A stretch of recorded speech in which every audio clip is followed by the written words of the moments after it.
warships. Now it's alongside this jetty the Royal Fleet Auxiliary tankers come to load their various oils and fuels, keep the Royal Navy on the go today. During the Falklands crisis back in 1982, the majority of oil and fuel that was used by the ships down there actually left from this jetty.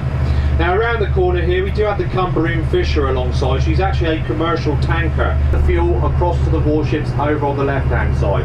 It's a lot safer doing this way and it's a lot cheaper doing this way rather than bringing the ships over here. So that's how they fuel the ships over there.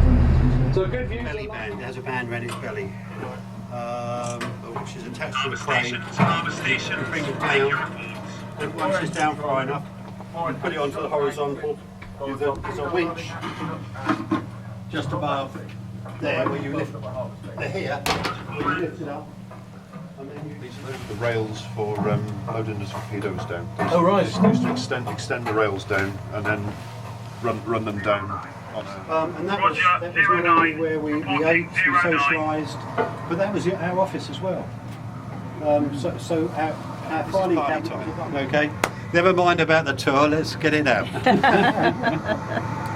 When at dusk or dawn or when you're deep, you're always in red lighting. And when I say red lighting, this is extremely light for. Observe the watch below. Aft ends closed up at diving station. Low Q, 45 feet. 50 feet. Q blown. Q Kingston shut. 55 feet. Vent. Accommodation Q. space closed up at diving 60 station. feet. Engine room closed up at diving 55 station. Q vented. Q vent shut. Well, they're going. All of us. There's a hell of a lot to do. Is it just a day you're doing? Oh, of course. Should I say about open switches?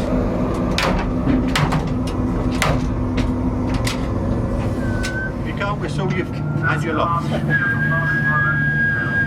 All the way to the top. From here to 100 feet of the surface, it'll take about 12 seconds. Okay? Right, so deep breath.